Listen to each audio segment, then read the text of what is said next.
Stuart, Simon. it's the McLeans today. Ah! Are you an MC or an MAC? No, I'm a Campbell. Is it Stuart Campbell? Yeah. I thought it was McLean. I just don't know how I got that from. Research, Simon, that's where you should go. How you doing, alright? I'm very well, Good. thank you. Yeah. I've known you for a long time now through the football. It just shows Indeed. you that Yeah. all these guys that like you that I've met, and a lot of them I just know their nickname. You never get to Yeah, know yeah. where Yeah. they're from or anything about I their understand background. that, yeah. Which is what this is about a wee bit. Because the social side of the game we've missed for 18 months or more. Yeah, very much. And we've just seen, there was 13 last week, I think there was nearly 20 in there this Yep. week. Just for a wee cup of tea and a Uh-huh. blather. What do you think of the social side of this? I think it's tremendously encouraging that so many guys, particularly in Glasgow, where men of a certain age have got a certain reputation for, not speaking to people about anything. Yeah. Alright, they don't discuss their innermost fears and fantasies here, but they do talk about their lives and it gives them somebody to talk to. A lot of the guys that come here are single, Uh-huh. for whatever reason, not married, divorced, Bereaved. Alec. It's probably some of them, it's the only time a week they actually speak to somebody. And I've got a theory that some of the guys have never played football before and maybe aren't that bothered about football per se, but it gets them out of the house, a wee bit of exercise, and it's better than in the garden or at the shop. Apparently the biggest hobby in the country for retired men is the supermarket. Yes. It's going to shopping malls. Yes. And we know how boring. And when her indoors goes into a shop, I sit outside generally, and there's all guys like me sitting outside, minding their own business. But that's because that's what our culture, for want of a better word, that we grew up with from when we were young or from when I was young. Men were this and women were that, and we even had separate playgrounds at school, never mind. Right. Yeah. Big fence down the middle you had to climb over. But were you one of the climbers? I was one of the climbers as well. I mean, I did play football a little bit. I also played rugby quite a lot. But I don't think that you need to have played football to come here. No. Because the key for me, I knew I had a big plaque to play in this when I first started, was the welcome. The welcoming atmosphere, not a welcome as such, it was just an acceptance. Yeah. Right? You could have one leg, one arm, it could be black, white, green or blue. Didn't make any difference to all the guys. All they wanted to do was have a game of football. That's right. Oh, there's another guy. Well, you join in and you go on their side. And it's a first name, that's all you need, isn't it? Absolutely. There's no more information required than that. But that's Stuart, how did you end up then? Well, no, the first question that I like to ask the guests are what school you went to, because in Glasgow that opens up all sorts of possibilities, doesn't it? I was born in Shawlands, Right. at home. I went to Langside Primary and then Shawlands Academy. And what year was that, just to... Born in 1956, Right. so I went to school at 1960, Okay. and then went on to big school. Shawlands Academy? Yeah. Yep. And I was there for 6 years, and I was very small when I was young. Very small. I was the wee guy in the class. Me and David Costigan, equal weist in the class. So I couldn't get into the football team and everybody in Glasgow wanted to play football, and the boys. I was desperate to do that, but I couldn't get into the school football team, so then so I got into the rugby team as a scrum half. Right. Which is not small then. Not a very good position to be in when your team's rubbish. Yeah. And the fee paying schools like Hutchie, Newton Glen, they pay rugby from when they're born. Yes. And there's always somebody held back in their team for a couple of years who's called Jumbo. And all as we comprehensive school boys with our weedy frames and tiny height would be hanging on to Jumbo. Yes. One game was 3 of us, the whole field. and he just ran the rest of the way and scored a try while we were still holding on to him. Yeah. Carried the 3 of us, so it was a bit uneven. We got beat, hammered. I used to get squished on a regular basis. Yeah. In 5 years, I scored 1 try. I'm definitely proud of that 1 try. Maybe we should try walking rugby. They play walking rugby. It's just touch, no tackling. Yeah. People do. I don't, but there's walking netball now and walking basketball. I'm bound to find something I can play. Something good at.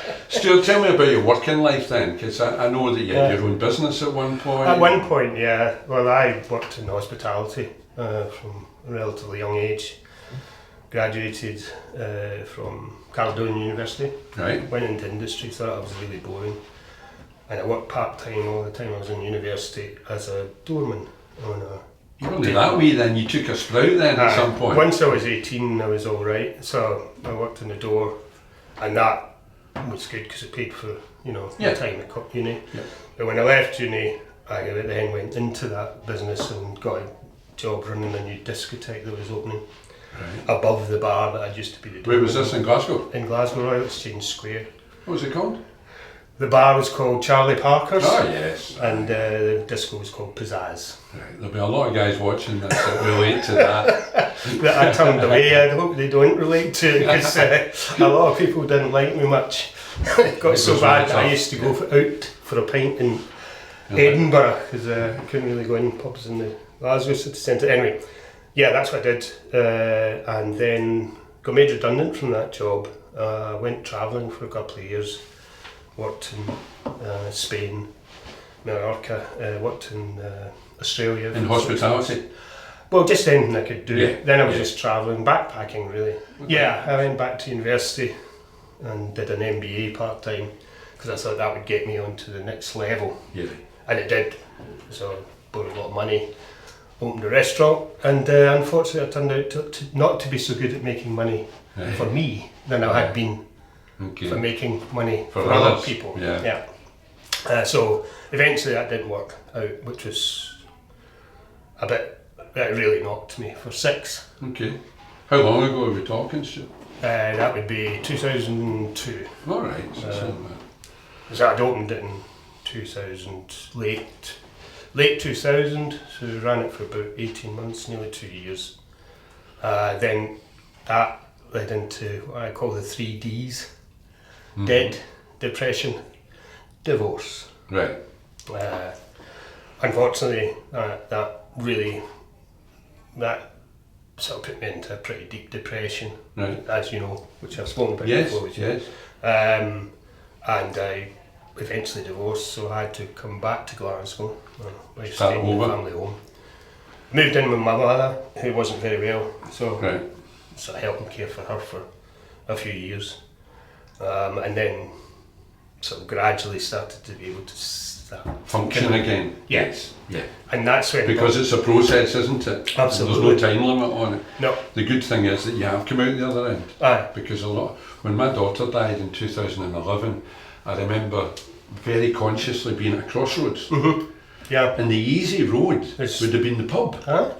Because there's plenty of people standing at the bar every day that would welcome you with open arms, especially if you get a few bob in your pocket. You get somebody to talk to. No problem. Company, sympathy, moaning, all the depressive stuff that just a spiral. Keeps you, takes you down deep. A very conscious decision not to go that road. The thing that kept me going was thinking what my daughter was called, Louise, what she would want me to do. That's how I got around it. I thought, what would Louise want here? Yeah. And she wouldn't want me standing in the pub, that's for sure. So it's interesting because some guys aren't that fortunate, and I think that's maybe what the walking football... It helped me a lot, but the one thing I'd like to say was that the help that I received for my depressive problems in Glasgow was like night and day to the help that I didn't receive when I was living in Guildford, down south. Right. Up here... Much better. Oh, it was fantastic. CPNs and the Rosebery Health Centre, where they have people working together to help people out of those holes. Well, did you see a guy turning up at the start of the session today with someone else? Aye. Well, that was Jerry Mitchell.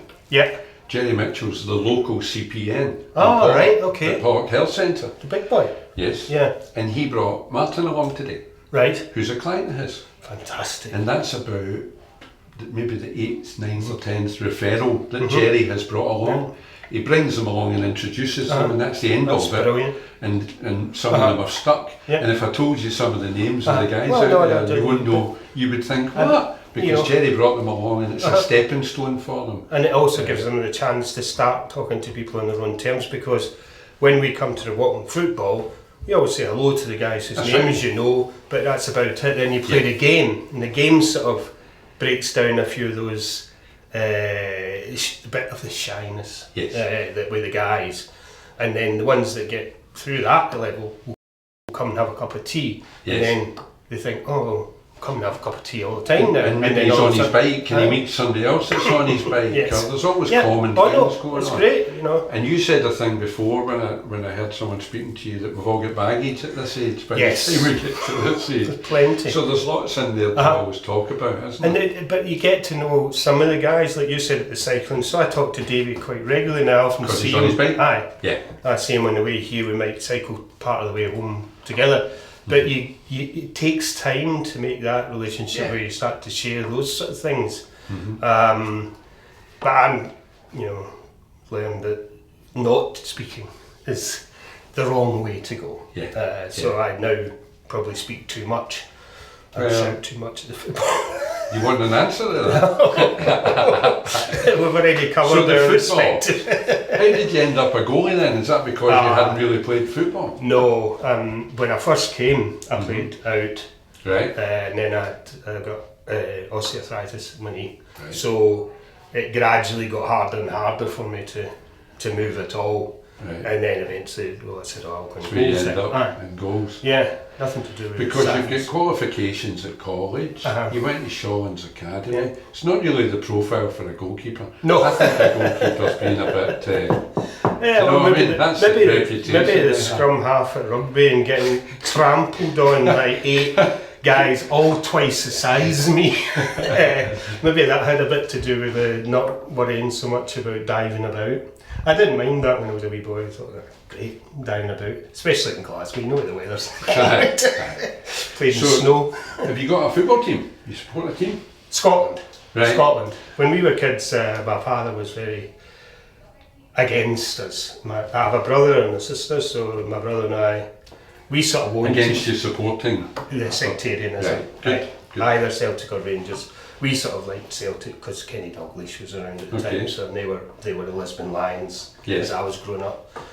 So we had a favouring for that. In fact, one day my mum took my younger brother out to get a new cardigan for school. We came back with one that was green and white stripes.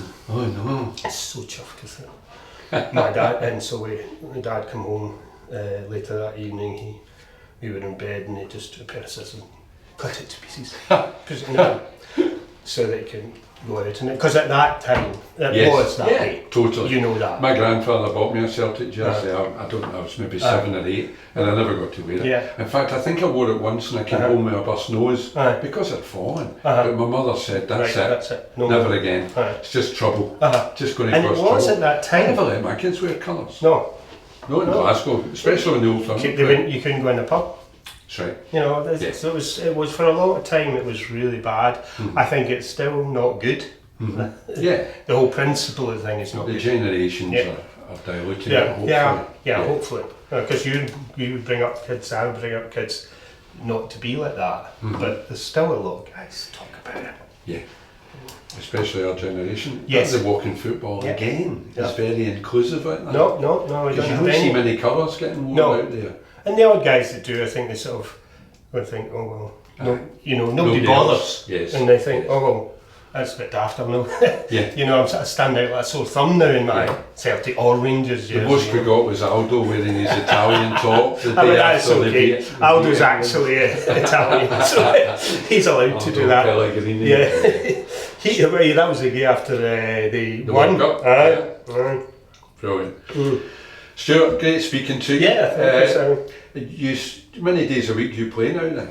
I play Monday, Wednesday and Friday, and then sometimes on a Sunday if I'm available. So 4.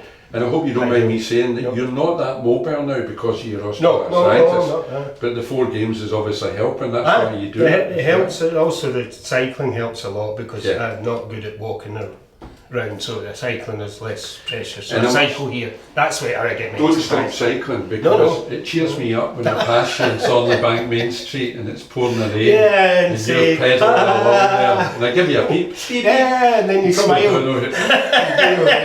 Sure, thanks very much. Oh, pleasure, Sam. Thank you. Thank you for all you do. Not at all.